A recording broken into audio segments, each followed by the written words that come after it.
Hello students, आज हम कल के टॉपिक को ही थोड़ा सा कंटिन्यू कर रहे हैं, जिसमें आपको कहा गया था कि एक्सपोनेंट फॉर्म में कैसे लिखना है। तो जैसे क्वेश्चन 6 था एक्सरसाइज 13.1 का, इसके अंदर आपको दिया हुआ है 5⁻² multiply 3⁻3।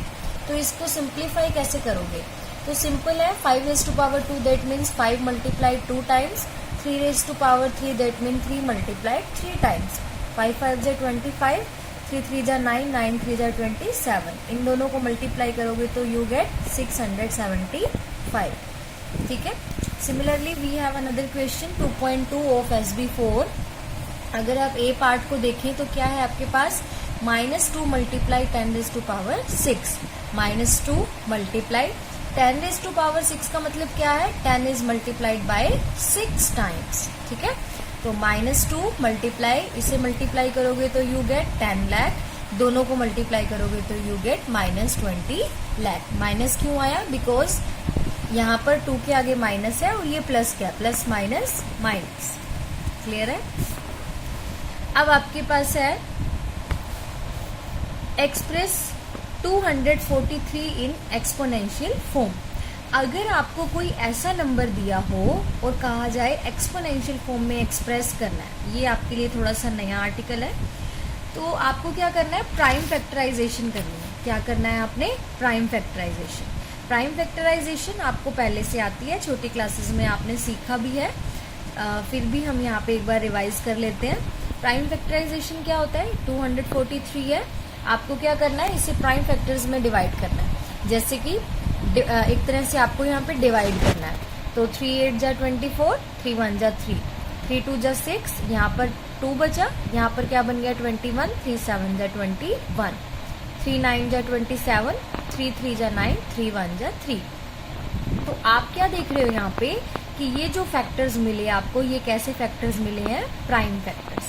3 multiply 3 multiply 3 multiply 3 multiply 3, 3 is multiplied by 5 times, then we can write it as 3⁻5। तो ये क्या हो गई, 243 की एक्सपोनेंशियल फॉर्म। क्लियर है।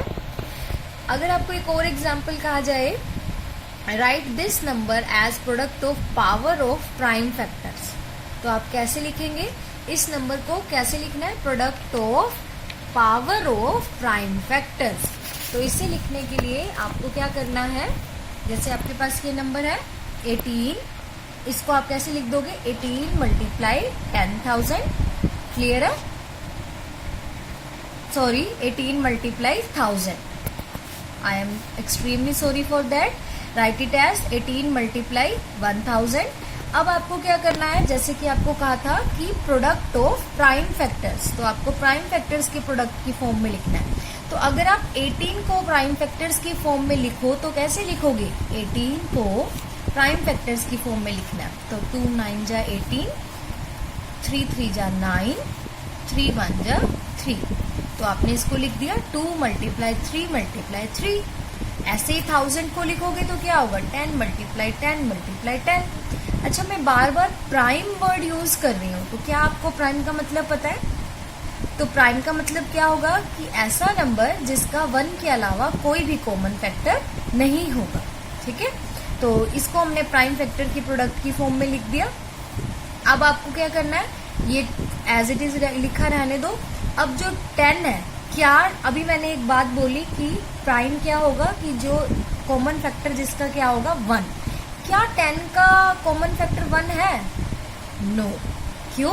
क्योंकि 10 2 के टेबल में भी आता है, 5 के टेबल में भी आता है। We can say it as 10 2 से भी डिवाइड होता है और 5 से भी डिवाइड होता है, तो ये प्राइम नहीं है।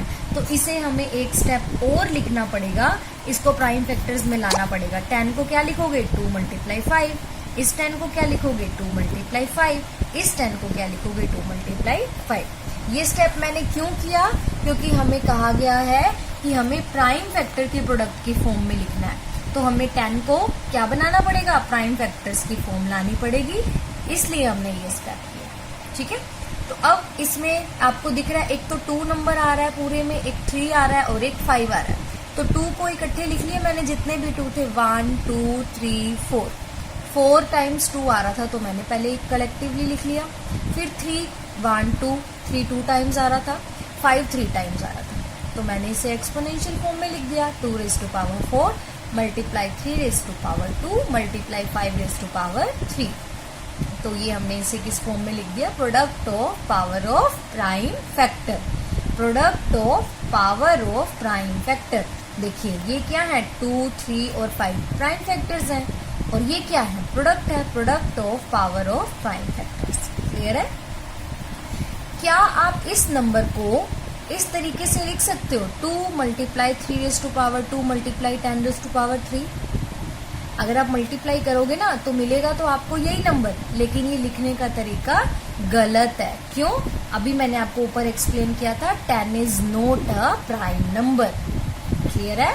तो ये तरीका इसका गलत होगा। अगर हमें कहा गया है कि प्रोडक्ट ऑफ प्राइम फैक्टर्स की फॉर्म में लिखना है तो आपको इस तरीके से लिखना होगा। ठीक है?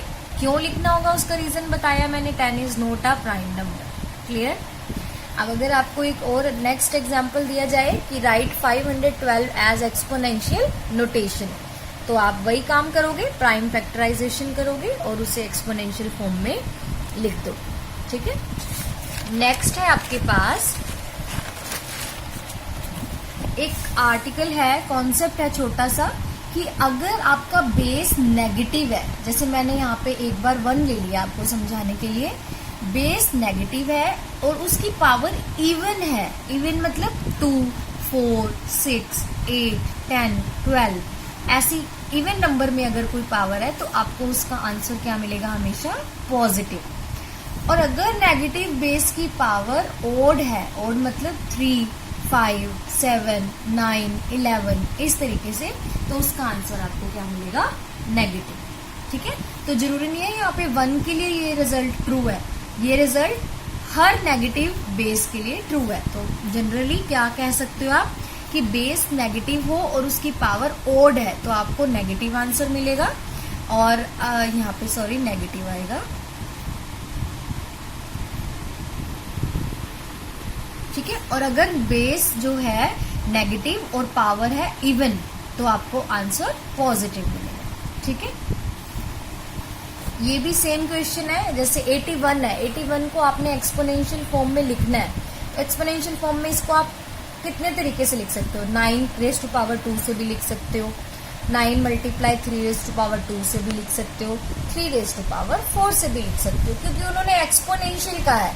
प्राइम फैक्टराइजेशन के अगर वो कहता कि write it as product of prime factors, तो आप ऐसे नहीं लिख सकते थे, क्योंकि 9 is not a prime number. ठीक है? लेकिन अब ये सिंपली उसने कहा है कि एक्सपोनेंशियल फॉर्म बताओ, तो आप ऐसे भी लिख सकते हो, ऐसे भी लिख सकते हो और ऐसे भी लिख सकते हो। ठीक है?